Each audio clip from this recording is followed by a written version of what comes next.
आप सभी शिव भक्तजनों का हमारे इस डिजिटल मीडिया चैनल में स्वागत है।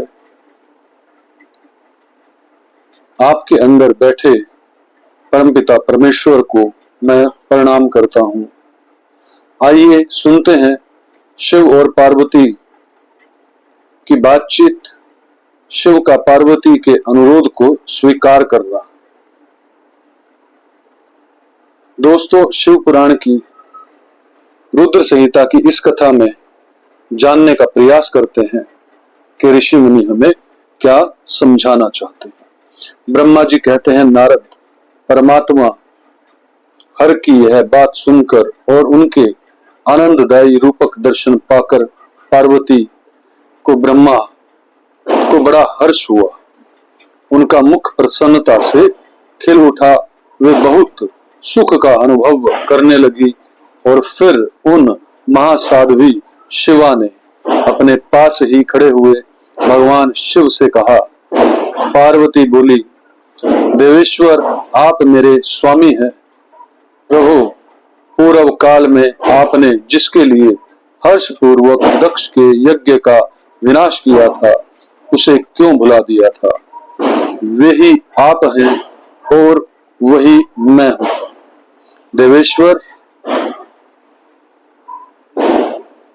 इस समय मैं तारकासुर से दुख पाने वाले देवताओं के कार्य की सिद्धि के लिए रानी मेनका के गर्भ से उत्पन्न हुई हूँ। देवेश, यदि आप प्रसन्न हैं और यदि मुझ पर कृपा करते हैं तो मेरे पति हो जाइए। ईशान प्रभु, मेरी यह बात मान लीजिए। आपकी आज्ञा लेकर मैं पिता के घर जाती हूँ। अब आप अपने विवाह रूप परम उत्तम विशुद्ध यश को सर्वत्र विख्यात कीजिए। नाथ प्रभु, आप तो लीला करने में कुशल हैं, अतः मेरे पिता हिमवान के पास चलिए और याचक बनकर उनसे मेरी याचना कीजिए। लोक में मेरे पिता के यश को फैलाते हुए आपको ऐसा ही करना चाहिए। इस तरह आप मेरे संपूर्ण गृहस्थ आश्रम को सफल बनाइए।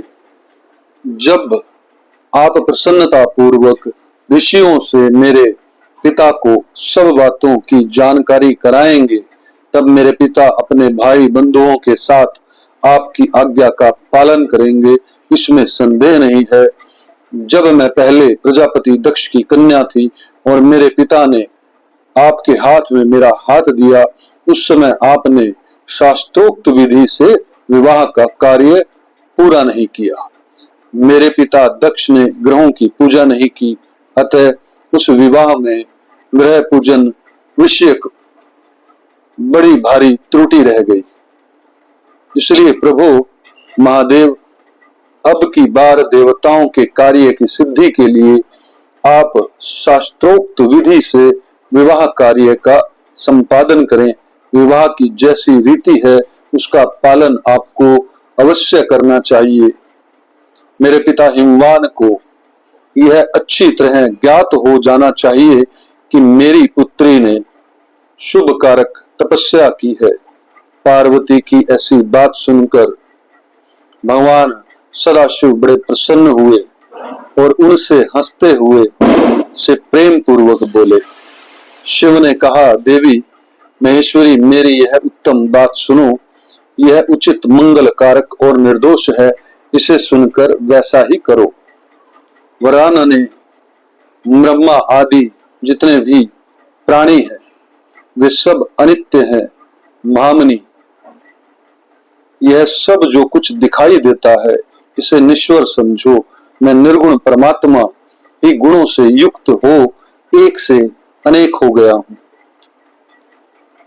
जो अपने प्रकाश से प्रकाशित होता है वही परमात्मा मैं दूसरे के प्रकाश से प्रकाशित होने वाला हो गया। देवी, मैं स्वतंत्र हूं, परंतु तुमने मुझे परतंत्र बना दिया है।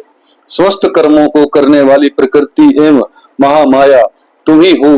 यह संपूर्ण जगत माया में ही रचा गया है।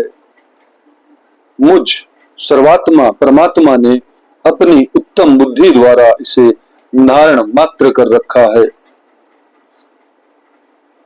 सर्वत्र परमात्मा भाव रखने वाले सर्वात्मा पुण्यवानों ने इसे अपने भीतर सींचा है तथा यह तीनों गुणों से आवेशित है। देवी, वर, वर्णिनी, कौन मुख्य ग्रह है, कौन से ऋतु समूह है अथवा कौन दूसरे उपग्रह हैं, इस समय तुमने शिव के लिए क्या किया, किस कर्तव्य का विधान किया। गुण और कार्य के भेद से हम दोनों ने इस जगत में भक्त वत्सलता के कारण भक्तों को सुख देने हेतु अवतार ग्रहण किया है। तुम ही रज सत्व तमोमयी त्रिगुणात्मी का सूक्ष्म प्रकृति हो, सदा व्यापार कुशल सगुणा और निर्गुणा भी हो। सुमध्य में मैं यहाँ संपूर्ण भूतों का आत्मा निर्विकार एवं निरीह हूँ। भक्त की इच्छा से मैंने शरीर धारण किया है। शैलजी, मैं तुम्हारे पिता हिमालय के पास नहीं जा सकता तथा भिक्षुक होकर किसी तरह तुम्हारी उनसे वाचना भी नहीं कर सकता। गिरिराज नंदिनी महान गुणों से अत्यंत गौरवशाली महात्मा पुरुष भी अपने मुंह से देही दो यह बात निकालने पर तत्काल लघुता को प्राप्त हो जाता है। कल्याणी, ऐसा जानकर हमारे लिए क्या कहती हो। भद्रे, तुम्हारी आज्ञा से मुझे सब कुछ करना है, अतः जैसी तुम्हारी इच्छा हो वैसा करो। महादेव जी के ऐसा कहने पर भी सती साध्वी कमल लोचना महादेवी शिवा ने उन भगवान शंकर को बारंबार भक्ति भाव से प्रणाम करके कहा। पार्वती बोली, नाथ, आप आत्मा है और मैं प्रकृति हूं, इस विषय में विचार करने की कोई बात नहीं है। हम दोनों स्वतंत्र और निर्गुण होते हुए भी भक्तों के अधीन होने के कारण सगुण हो जाते हैं। शंभो, प्रभु, आपको प्रतन्न पूर्वक मेरी प्रार्थना के अनुसार कार्य करना चाहिए। शंकर, आप मेरे लिए याचना करें और हिमवान को दाता बनने का सौभाग्य प्रदान करें। महेश्वर, मैं सदा आपकी भक्ता हूँ, अतः मुझ पर कृपा कीजिए। नाथ, सदा जन्म जन्म में मैं ही आपकी पत्नी होती रही हूँ। आप परब्रह्मा परमात्मा है, निर्गुण है, प्रकृति से परे है, निर्विकार निरीह एवं स्वतंत्र परमेश्वर है। तथापि भक्तों के उद्धार में संलग्न होकर यहाँ सगुण भी हो जाते हैं। स्वात्माराम होकर भी लीला विहारी बन जाते हैं, क्योंकि आप नाना प्रकार की लीलाओं में कुशल हैं। महादेव महेश्वर, मैं सब प्रकार से आपको जानती हूँ, सर्वज्ञ आप बहुत कहने से क्या लाभ, मुझ पर दया कीजिए। नाथ, महान अद्भुत लीला करके लोक में अपने श्रेयस का विस्तार कीजिए, जिसे गा गा कर लोग अनायास ही भव सागर से पार हो जाएं। ब्रह्मा जी कहते हैं, नारद, ऐसा कहकर गिरिजा ने महेश्वर को बारंबार प्रणाम किया और मस्तक झुकाकर हाथ जोड़कर वे चुप हो गई। उनके ऐसा कहने पर महात्मा महेश्वर ने लोक लीला का अनुसरण करने के लिए वैसा करना स्वीकार कर लिया। पार्वती ने जो कुछ कहा था उसी को प्रसन्नता पूर्वक करने के लिए उद्यत होकर वे हंसने लगे।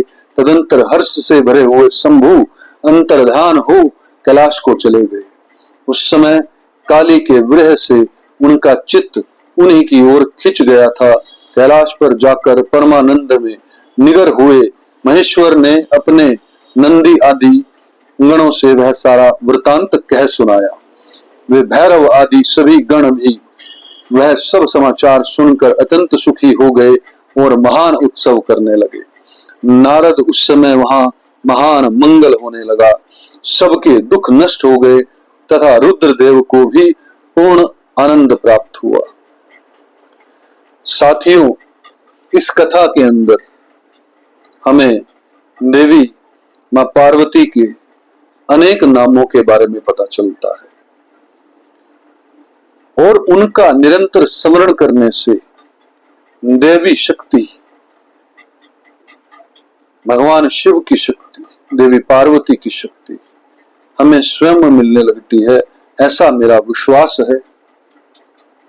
आपने यह कथा सुनी, इसके लिए आभारी हूं। आपके अंदर बैठे परमात्मा को नमन करता हूं।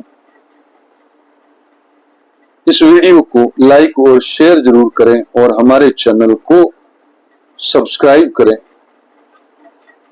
पुनः आपके अंदर बैठे परमात्मा को नमन करता हूं। ओम तत्सत, ओम तत्सत, ओम तत्सत।